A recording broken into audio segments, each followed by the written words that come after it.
नमस्कार। आज दिन भर की खबरों को लेकर सहारा हरियाणा में मैं आपके साथ हूं अलका कथूरिया। तो आइए खबरों को विस्तार से जानने से पहले नजर डालते हैं आज की हेडलाइंस पर।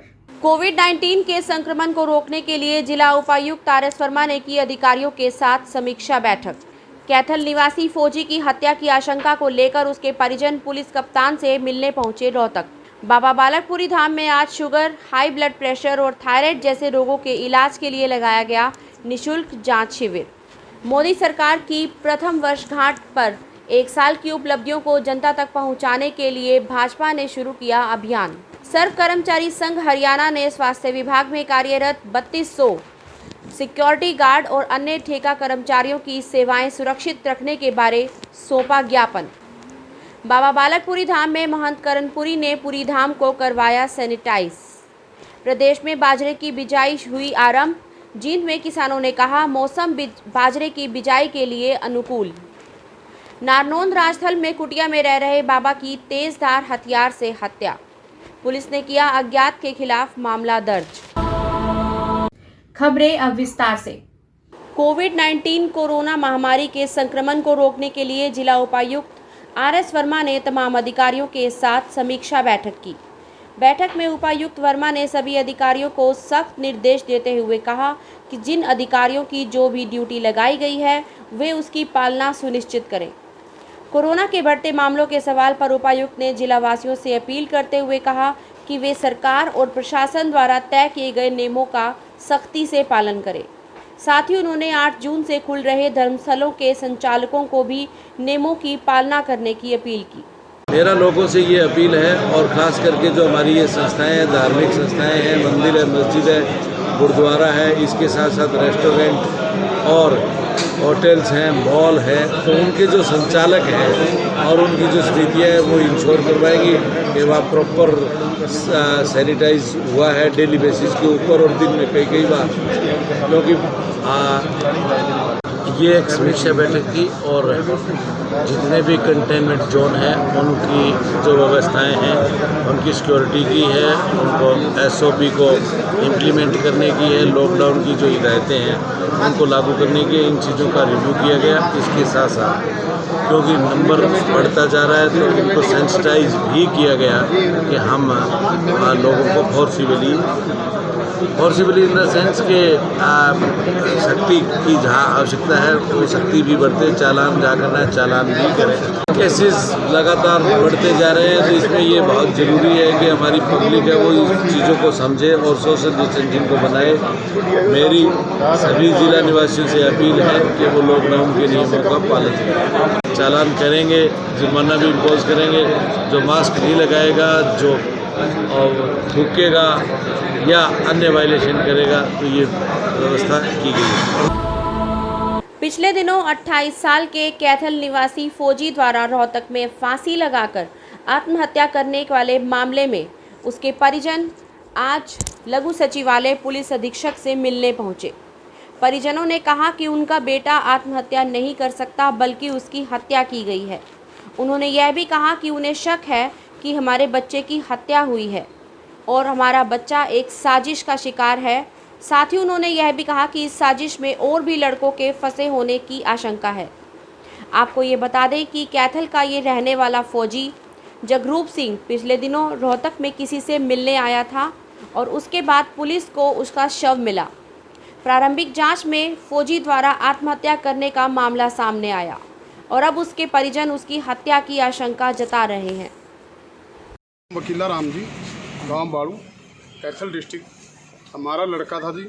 मैं उसके नाते में ताऊ जी लगता हूँ और वो किसी प्रकार से यहाँ तुंगड़ में फंसाया गिरोह था। हमारे को शक है हमारा बच्चा मारा गया जी, इसलिए हम SP साहब को मिलने के लिए आए हैं। भाई हमारा स्पष्टीकरण करो। तो हमारे को पूरी शंका है जी हमारे बच्चा का मर्डर किया। अभी मैं ड्यूटी पे जा रहा हूँ तो रास्ते में ये हादसा हुआ। सुबह एक लड़की का फ़ोन आया, भाई आपका लड़का पहले कहा भाई जहर खा लिया, उसके बाद बोले इसको फांसी लगा ली। तो गांव के पूरे लोग आए तो वो फर्श पे नीचे लौटाया हुआ मिला। साथ में बोलती थी लड़की हम इसको डॉक्टर के ले गए फांसी से उतार करके, उनको मृत्यु घोषित कर दिया। हाँ, हमारे जो रिश्तेदारी में एक लड़का था फौजी लगा हुआ था, तो वो घर पे छुट्टी आया था और वो 3 तारीख को ये कहा गया था कि मैं अपनी वापस ड्यूटी पे जा रहा हूँ। तो ड्यूटी पे गया नहीं थी। सुबह अगले दिन ये फ़ोन आया किसी लड़की का रोहतक से, भाई आपके भाई ने, इसके भाई के पास फ़ोन आया, भाई आपके भाई ने, पहले उन्हें बोला जहर खा लिया, फिर उन्हें बोला फांसी ले लिया। इसलिए उस बात से कोई सुनते नहीं। परिजन यहाँ पर मौके पर पहुँचे तो वहाँ पर हमने 3 लड़के और एक वो लड़का मिला। पूरा गांव आया तो उसमें हत्या की आशंका लगती है। उसमें कोई किसी प्रकार की कार्रवाई अभी तक ठोस नहीं हो रही है।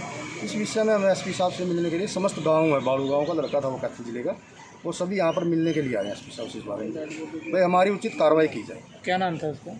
उसका जगरूप फौजी।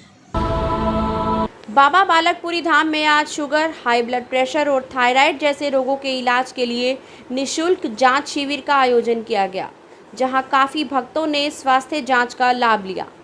महंत करणपुरी ने बताया कि डेरे की ये कोशिश रहेगी कि इस प्रकार की जांच शिविर हर रविवार को लगाया जाए और इस शिविर में मरीजों को दवाइयां भी फ्री वितरित की गई।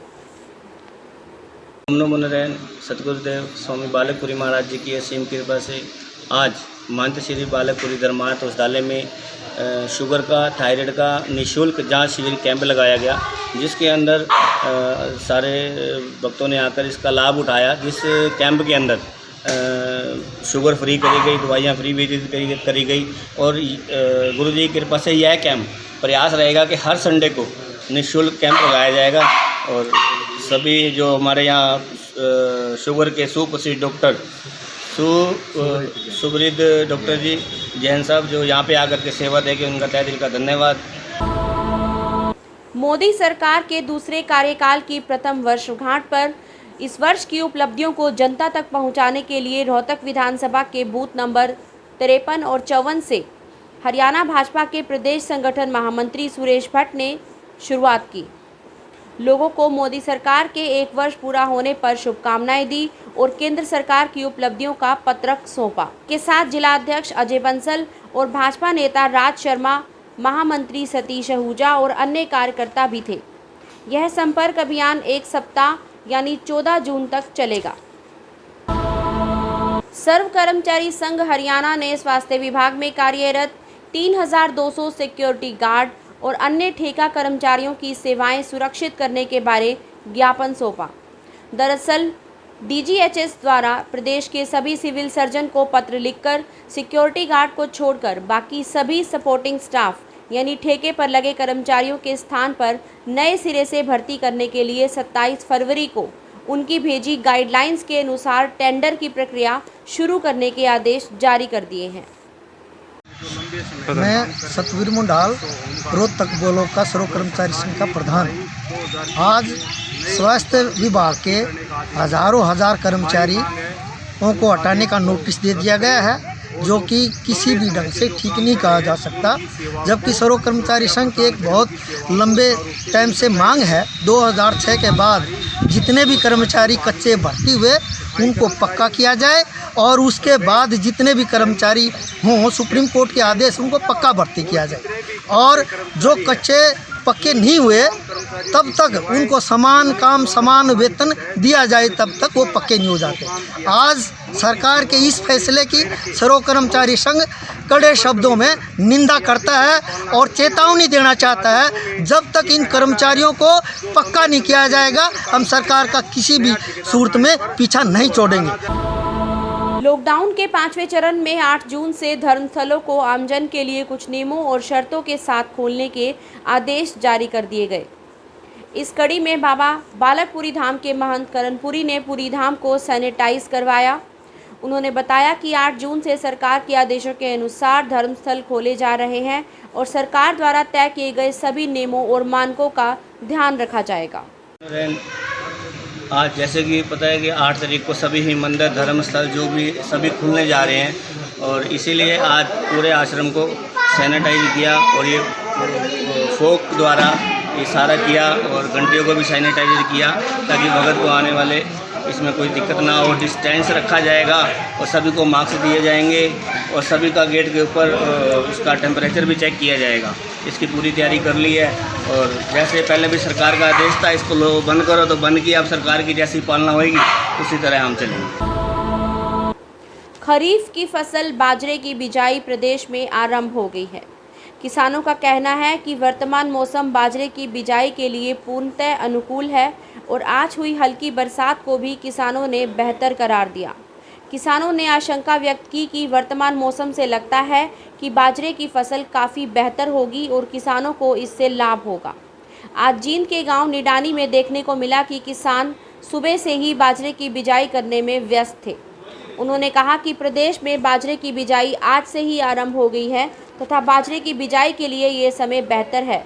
जींद से जयवीर सिंधु की रिपोर्ट। इस बार परमात्मा ने मतलब टाइम पर बारिश करके और जून के स्टार्टिंग में ही बाजरे की जो बिजाई करी है, इससे अनुमान लगाया जा रहा है कि बाजरे की अच्छी पैदावार होगी और किसान को इसका फायदा मिलेगा।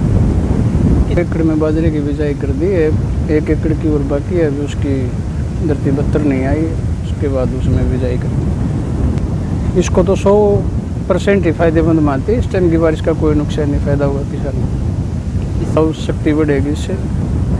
प्राकृतिक की जो बारिश होती है ना, वो किसान हित में ही होती है, अच्छी बारिश होती है। कई बार बारिश का ऐसा भी आ जाता है, वो वाष्प से होता है, मतलब कई बार तो धूप भी जड़ जाती है और फसल को नुकसान भी हो जाती है। वो तो पानी किस वाष्प से उठा है, अच्छा उठा है या मतलब वो कई बार नमक की बारिश हो जाती है।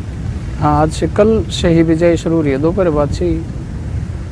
आज से जो बाजरे की बिजाई शुरू की गई है वो बहुत ही अच्छी हुई है, क्योंकि आज बारिश हुई है। बारिश के कारण जो हमारी धरती है वो उपजाऊ होती है। उपजाऊ होने के कारण हमारे खेतों में जो है पहाड़ी बाजरे जो अच्छे होंगे, उसके कारण किसानों के चेहरे भी खिले। 1 एकड़ में हमने बाजरा उगाया है। हाँ, आज से शुरू कर दी गई है बिजाई बाजरे की। तो किसान जी आज और भी लगाने लग रहे हैं। किसानों के लिए बहुत ही खुशखबरी है कि जो बारिश हो रही है उससे जो बाजरा अच्छा होगा। नारनौंद उपमंडल के गांव राजथल में एक कुटिया में रह रहे बाबा की तेजदार हथियार से हत्या कर दी गई। पुलिस ने अज्ञात के खिलाफ हत्या की धारा के तहत मामला दर्ज कर जांच शुरू कर दी है। पुलिस मामले की गहनता से जांच कर रही है। गांव राजथल में 55 वर्षीय राजेंद्र नाथ गांव की हासी ब्रांच नहर पर माता चुगान मंदिर के पास करीब 15 साल से कुटिया बनाकर रह रहा था।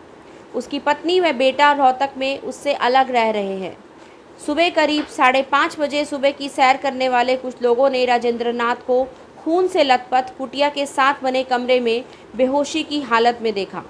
उनको घायल अवस्था में नारनौंद के सामान्य अस्पताल में लेकर जाया गया। वहां पर उनकी गंभीर हालत को देखते हुए उन्हें हिसार रेफर कर दिया गया। जब वह हिसार के सामान्य अस्पताल में पहुंचे तो डॉक्टरों ने उन्हें मृत घोषित कर दिया। नारनौंद से दीपक की रिपोर्ट। आज हमें सिविल हॉस्पिटल से सूचना मिली थी कि एक आदमी को चोट लग के एडमिट हुआ है, जो उसका हमें पता किया तो गांव राजस्थल का रहने वाला था और 8-7 साल से मंदिर में बाबा जी की सेवा कर रहा था। बाबा जी बन गया था, बच्चे छोड़ दिए थे उसने और शीतला माता मंदिर में सेवा करता था और रात को भी वही था। किसी ने अज्ञात व्यक्ति ने उसको चोट मारी रात में, जिसकी सिविल हॉस्पिटल में मौत हो गई है, जिस पर हमने अभियोग अंकित करके तफ्तीश जारी है। तो अपराधी पकड़े गए? अपराधियों के बारे में अभी कोई सुराग नहीं है, लेकिन जल्दी इसके बारे में हम खुलासा करेंगे। आज के बुलेटिन को यहीं समाप्त करते हैं। कल दिन भर की ताज़ा खबरों को लेकर आपसे फिर मिलेंगे। तब तक के लिए स्वस्थ रहिए, खुश रहिए। नमस्कार।